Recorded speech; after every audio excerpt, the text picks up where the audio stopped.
Good morning, everyone. I'm Kevin Allen, and I'm joined by my podcast partner, former NHL defenseman Tom Laidlaw.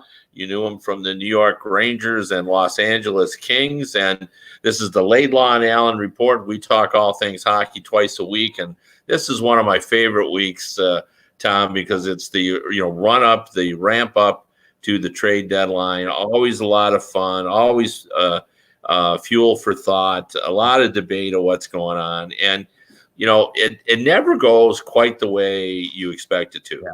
Yeah, Tyler Toffoli, premium rental player, I will call him that. Yep. And a lot of teams interested. We're talking, is it going to be Calgary or Colorado? And who is it? It's the Vancouver Canucks that jump in and get him. And, makes some sense. Brock Besser's out 8 weeks. They've had a lot of injuries. On the other hand, they gave up a lot for him. An NHL player, Schaller, they had a second-round pick, another prospect. And I think some people are wondering, is this the right time for the Canucks to embrace a rental player, given all the injuries they have and everything else? What was your thought on that deal? Well, I like it. I like similar to Columbus last year when, they hadn't, Vancouver's got a longer history and obviously been in the playoffs and done stuff. But, and we talked about Columbus before, how that's a risky move. A lot of those guys are going to stay, and a lot of those guys ultimately didn't stay, lost Bobrovsky. But it was important for that organization to make a statement that, they're going to be in the playoffs, that the management and ownership really understands that the fans want the team to win. They want the players to be in that winning atmosphere. So I think it's the same thing in Vancouver, where, they need some good guys. They've got some great young players there. I think they're kind of surprised me how well they played this year. Not that I didn't think they could eventually be good. So now, yeah, you've got injuries, but you're saying to yourself, like, we need to show everybody that, listen, we believe in this hockey team. Like, if they didn't do anything, it's almost like, well, we really don't think we're quite there yet. And now they're saying, well, yeah, we do believe. We're going to go out and get this player and show everybody that we believe in this group of players. And if I'm a player in the locker room, I'm fired up today if I'm the Vancouver Canucks.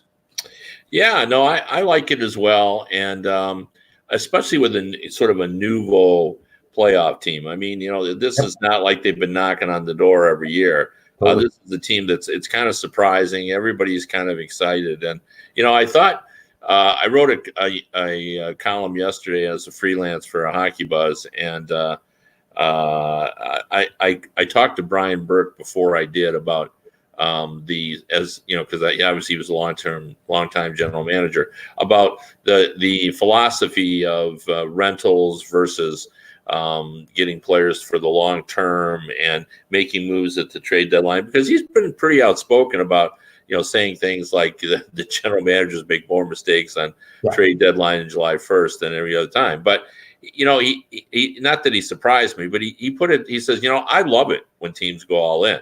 I really do. He said, to me, that's what it's all about. He said, you're trying to win. You're trying to win now. And he says, and I always admire the teams that are willing to do that.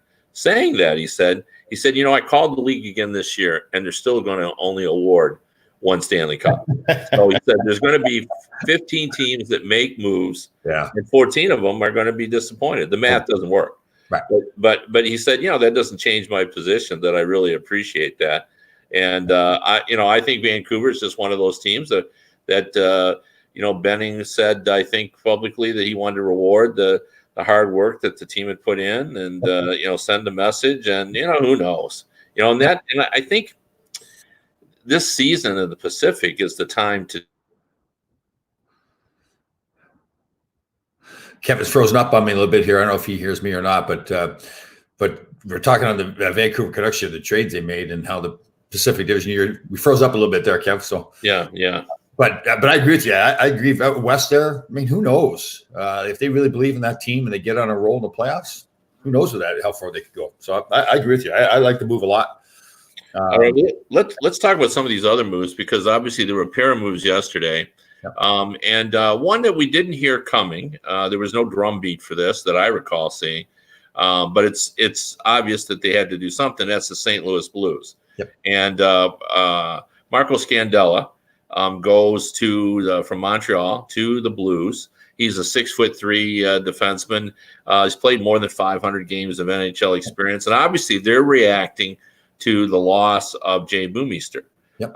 who had that scary cardiac episode last week. We don't quite know exactly what's going on there, but clearly his career is in jeopardy, and if not his entire career, certainly this season. So they went out and they responded. Now, what's interesting is they gave up a second and a fourth, and Montreal gave up a fourth to get Scandella. So they really hit the jackpot with that. Yeah, but from the Blues' perspective, they're kind of playing with house money, don't you think, Tom? I mean, they won the Cup last year. They can sort of do what they want. The fan base is going to say, well, they know what they're doing. They just won the Cup. Sure. And to be honest, you got to replace that guy. And Scandella seems like a good replacement, a guy that can play 18 to 20 minutes, will play that safe game that Bouwmeester was playing in the end when they won the Cup. I like the trade. Like they pay too much probably. Yeah, but I think they're all paying too much right now, right? But yeah. Like what I like is Scandella may be able to actually provide a little bit more offense too, a little bit more offensive player. But you know what? I look at when Bouwmeester, when all happened, when all the dust kind of settled, and you weren't necessarily thinking about him as much. You're thinking about the team. I almost feel like if any team out there, that's one of the teams that maybe didn't even have to replace Bouwmeester. I think their team structure is so good that they maybe could put another young guy in there, and they play such a good strong game, so they get away there. So it was kind of a surprise, and I think a pleasant surprise when they saw that move. I think it just, if anything, I think it just strengthens that team even more. I like them. Like you said, they're only going to award one Stanley Cup, and they're one of the teams that certainly is a contender for it, especially given that they won last year. But no, I thought that was a great move.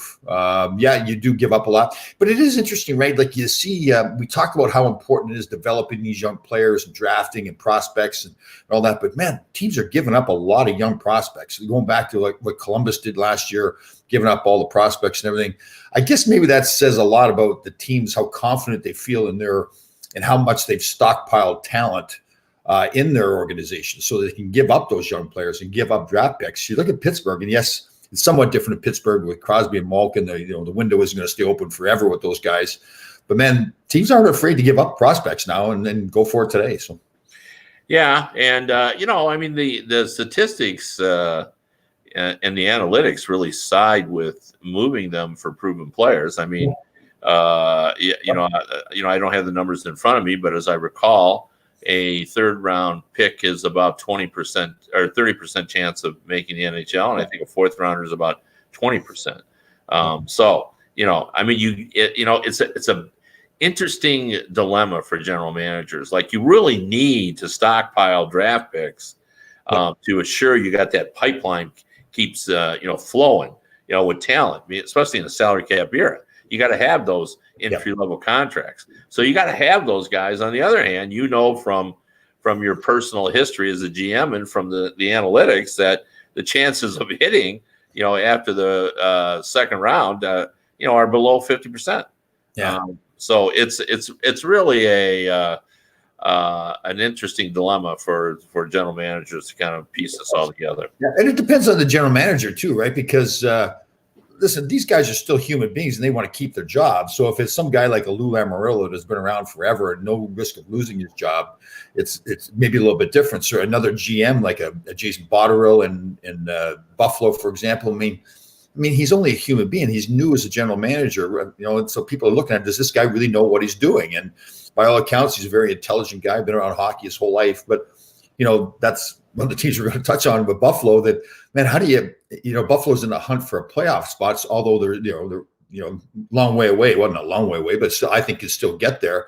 But man, you go into Ottawa and you lose 7-4, you're down 4-2 in the first period to the Ottawa Senators, who are clearly in a rebuild mode. So I know we locked up there a little bit, but just talking about Buffalo and how do they, and Jason Botterill, the pressure that's got to be on him, they're still somewhat in a playoff hunt, and they go into Ottawa last night and lose 7-4. So it's yeah, and they're too far back. They're 10 points out of the playoffs, and that, if you're Jason Botterill, you're in a difficult position because if he starts selling off assets, which he should do, in my opinion, as a good general manager, then he's admitting to ownership, well, we didn't get it done again this year. I mean, and it's not like ownership doesn't know it.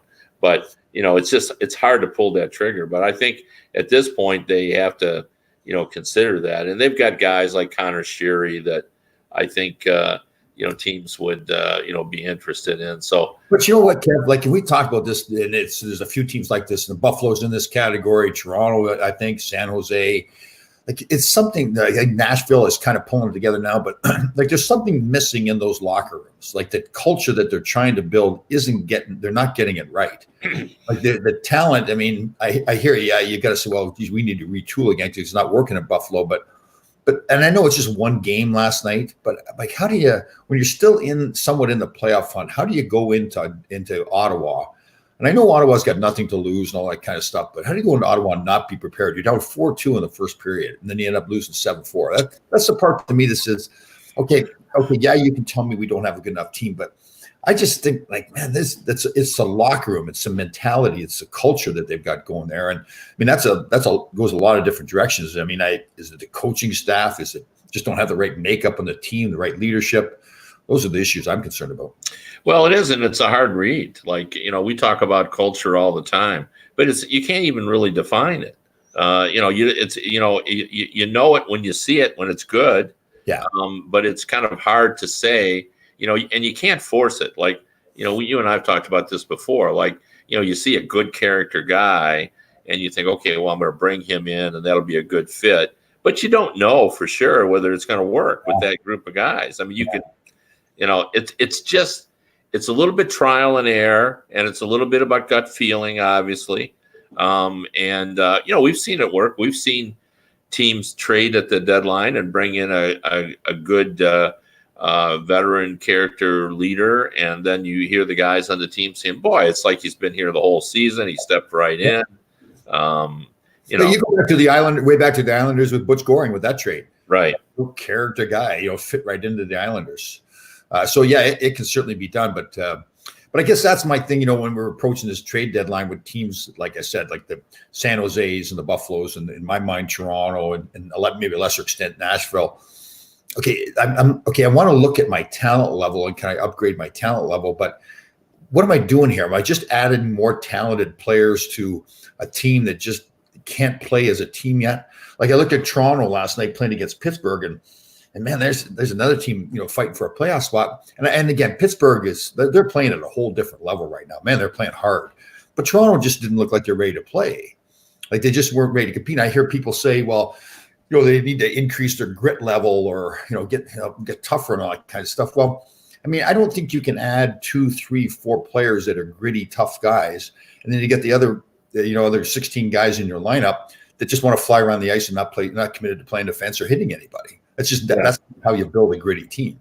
Yeah, I don't think it's grit as much as compete level. You hear the coaches talk about that. That's what you're seeing from the Penguins right now. Yeah. And it's also, I've often thought, and I've actually said this to coaches, and they seem a little flabbergasted when I've asked them, is, what's the difference between being hard to play against and have a high compete level? Because to me, it's almost the same.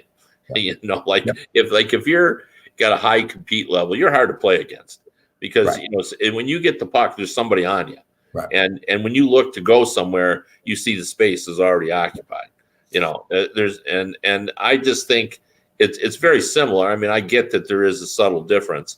Because I think you could be, if you're a more talented team but don't quite have the same compete level as another team, you can still be hard to play against. But if you're like Columbus and you're a less talented team but you're hard to play against, that's because you're just coming to play every night. You're just showing it all out there. So that's the part where, again, we can go over and over, and I always talk about this when I look at the St. Louis's, the Bostons, the Washington Capitals, and I think they're starting to build that in places like New York here. These guys come to play hard every night. And that's really what's missing in the places like the Buffaloes and the San Jose's and the Torontos right now. Well, I wonder, is this lack of success in Buffalo, will it be a new regime there? Is this going to cost Jason Botterill his job? I to be honest with you, I hope not, because I think he knows what he's doing. Yeah. I just think, when we hire a new group, the fan base always says, well, half the league still makes the playoffs. Like you got a 50-50 chance of making the playoffs, but you don't really. And this is my argument for that. When you take over a team and your team is not in the playoffs, you don't take into account. You're really trying to compete against the 3 or 4 teams at the bottom.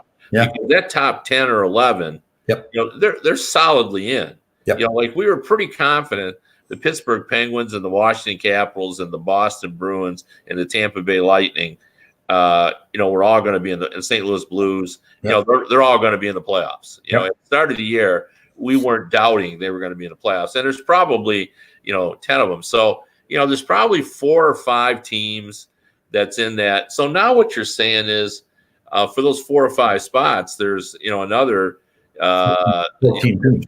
15 teams that are in it as well. So it's not as easy as it sounds to get a team back in the playoffs. And, I think it can take time depending on how far you are away. Now, to be honest with you, I liked the young players on the Sabres. What's not to like? How can you not like Jack Eichel and Dahlin, Reinhart? They've got some players that can play. So, did he do enough to alter the chemistry? Like I didn't think everybody said they should have traded Ristolainen, and I don't know how that helps them. It's just, and maybe it's the case, Kevin, that you've committed. Eichel is your guy. He's your leader. He's your face of your franchise. Maybe it's a case of just letting him mature too. Right. Like Toronto's the same thing. Like again, I've heard people say, "Well, we got to get grittier." But I mean, I think, and we've talked about this before, that they have made a decision there. Kyle Dubas, the general manager, and Brendan Shanahan as the president, that this is the kind of team we want. We want Mitch Marner. We want those guys flying around the ice, skating 100 miles an hour, running gun, and they'll mature over time, and they'll at least be better at playing defense. Like when I say, like when people here say too, you got to get people bring players in that can play better defensively. Well, listen, if you've got the skill set that Austin Matthews does or Mitch Marner, that's all you need. Now you need commitment and discipline to now play a defensive game. They've got the skills to play that game. There's no reason they can't play well defensively with the skill level they got. They can't say to me, well, they're not good defensively. Well, that's because they haven't decided to play defense yet. It's not that they can't do it. Well, that goes back to my license to kill argument. You got to give your top players some license to play the way they need to play in order to be successful, and not ask any questions. Now saying that, I mean, you can't totally ignore your obligation. I mean, the best players, Sidney Crosby is a good defensive player. Absolutely. Because he knows that through his defensive efforts, he gains even more scoring chances. So, I'm not saying that you should run around the ice and never worry about it, but I don't ask Sidney Crosby about his defensive game. Yeah, totally. Well, it's the same thing. And people talk about, the like who's the MVP of the league so far. Draisaitl is getting all the attention because of the points he scored. But to me, I look at Sidney Crosby and I look at Patrice Bergeron. I mean, those are the MVPs to me, because it isn't just about scoring points. It's about it's the whole package that they bring to the game. It's the offense, it's the defense. And it's no coincidence in my mind that the rest of the players on those teams all play that way as well, because they see their leaders, their star players doing it, and they really don't have any choice. You can't sit in a locker room and watch Sidney Crosby play the way he plays or Patrice Bergeron play the way he plays and not follow suit. It's almost like you're a young player. How do you look those guys in the eye? Better, I think they're fiery enough leaders that they're going to look you in the eye and say, why aren't you playing the way you should be playing? Right. And I think that's a big part of it. So those guys are, to me, the MVPs. But yeah, boy. And if you look at even like on and off the ice, both those guys you mentioned do it, the right. Yep. So, to me, okay, so now we've locked Kevin up here. We're freezing up here today. But so now we talk about what they're missing. So we've lost you there, Kevin. But to me, then the question is, okay, so we've kind of pinpointed those teams in my mind anyways, the Buffaloes, the Torontos, obviously San Jose, you got to retool. So what do you do though as a general manager? Like what is Toronto going to do? Do they make, have they made the moves? Like you said a few weeks ago that they're going to make some pretty bold moves. Do you think they've made those moves? No. I think they're going to make another move. I do think, now again, this isn't going to address their whole wide problem, but I think it would help them to bring in a defenseman who can, plug in, who plays a safe, 20 minutes. That's not going to correct their entire problem, because their problem is not one guy is not going to make them a better defensive team, but it's going to improve it a little bit. Right. And they need to improve a little bit. So now I expect that to happen. But, honestly, the guys that I thought would have been the best fits, are already gone. And then, and I say that because, like a guy like Martinez, I thought would have been a good fit for Toronto as well, because you get him for next year as well. He's very defensive minded. He's won a cup. He knows what it takes. He understands his limitations, but it looks like Vegas is going to get him. Yep. So now, and the guy that I really liked was Brendan Dillon, who plays really hard. Ooh, I like him. Yes. Yeah, and I just thought, by the way, that was a terrific acquisition. You know what? I forgot that one. That was brilliant by Washington. I like that one. And I don't care the price, because to me they're like St. Louis. They're playing with house money. They won 2 years ago. Like, the fan base is not going, "What are you doing, Brian McClellan? Give it a second-round pickup." They're going, "Yeah, Brian, go." Can you imagine playing a 7-game series against the Washington Capitals right now? Tom Wilson, Alex Ovechkin, Dillon, amongst others. They play that hard game. They can skate 100 miles an hour. They got great goaltending. I know Tampa's good, and I know Boston's good, and I know Pittsburgh's good. But man, that's gonna be some good playoff hockey coming out of the East. That's good stuff. Oh, for sure. And Dillon, what I like about him is, and this is not easy for everybody, is he's a left shot defenseman who says he's comfortable playing either side. Yeah. So how can they not be comfortable? I never understood that. Like, I could play either side equally bad. I was just back on both sides. Well, I think the trick is you're trying to play it equally good. Oh, just saying as yeah. But anyway, they're talking about trying him with John Carlson, and boy, that'll be an interesting fit. We got a go defenseman, a guy that leads the league in defensive points, and then another guy who's just simply hard to play against. And what I really like about Dillon as well is he understands what his role is. There's no confusion there. Yeah. He doesn't on Tuesday think, I think I should score some goals. He plays the way he needs to play in order to be effective. So, how about our boys in Colorado? What are they going to do?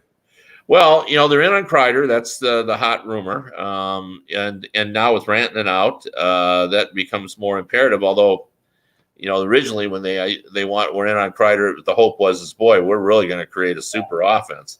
Yeah. And now it becomes almost out of necessity. You got to, get one more gun in there. And it's just too bad that, because Colorado would have been a fun team to watch in the postseason. And now, their other concern is what happens in goal, because we don't really know, because the NHL thinks it's important that we not know how badly guys are injured.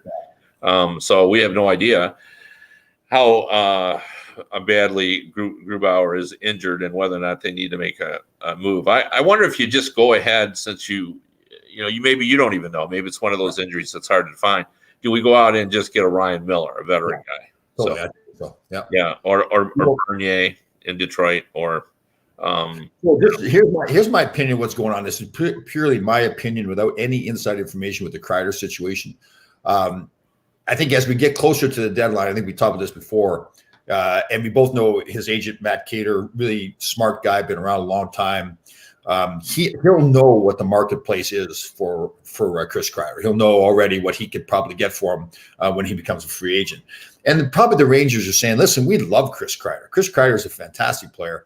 We certainly don't want to go the 8 years that we could give him. Probably don't even want to go the 7 years that we give him. Maybe we'll do 5 years. That's something just below, that $7 million range. And which is pretty good. He's a good player. He's that consistent 20-goal scorer. But I'm sure Chris Kreider and his agent Matt Cater are sitting there saying, well, that's nice, and I'd love to stay in New York, but I probably can get I could probably get the Kevin Hayes contract, right? 7 years at $7 million during the summer, don't you think? Yeah, I would think so for sure. So they're going to be willing to do that. I just think it's always hard once a player gets this far along, and free agency is 3 or 4 months away. What is it? So 3, 4. It's 4 months away. So it's 4 months away. I mean, don't you feel like you got to go explore it at this point just to see? And, I would like to get your thoughts on this too. I think because it's become so difficult to get your arms around who the top 2 or 3 contenders are. It seems to me there's more than that now. Yeah. I think the whole philosophy of where you're going to go as a free agent has changed. Yeah. I think the money, you know, kind of what the money is. It's hard to pick who's going to win. So you pick those 10 teams you think could win, and then it comes down to where you want to play Totally. or lifestyle. Yep. Look at John Tavares, right? John Tavares had a lot of things he could go to, and he wanted to go back home to Toronto. Yeah, no, that's right. Sometimes it's going home. Sometimes it's going to a warmer climate. Sometimes it's going out west because your family lives in Western Canada. You know, sometimes it's I don't want to travel, so you stay in these. Like, there are a lot of different reasons that players go places, and you know, maybe Kreider has something in mind. Maybe he wants to go. Maybe he wants to go to the Bruins, and he thinks they'll sign him in the off season. You know, who knows? You know, so if the issue is years there, then I mean, I guess Kreider, I know it's a risk, but I'm trying to think if I'm Matt Cater, the agent, do I say, well, okay, like maybe Kreider really wants to stay in New York, so the Rangers don't want to go long term, but maybe Kreider says, okay, but listen, why don't we do 4 years then? But give me the $7 million a year. So I think I'm a good enough athlete. I think I'm in good enough shape that at the end of that 4 years, I'll still be worth that $7 million for another 3 years from somebody else. I think that's a pretty big risk, though, if you're a player.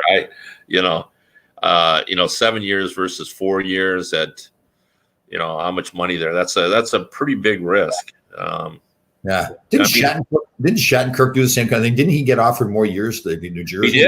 He did, and then he didn't play well in New York. And and then again, that was a player that chose where he wanted to play. Yep. You know, he said, and I actually commend players for doing that. It isn't, you know, once you reach a certain amount of money, if you've got, does it matter whether you have 40 million or 50 million? I guess it does, but and there's always the pressure from the Players Association too, right? Because if you start signing for less, that's all like a little bit of a precedent. We're now the Hayes contract being a good contract, I think, for players. Now Kreider can look and say, well, that Hayes got that, so I should be getting that as well. If he settled for $5 million a year, then obviously that hurts Kreider's case a little bit. So.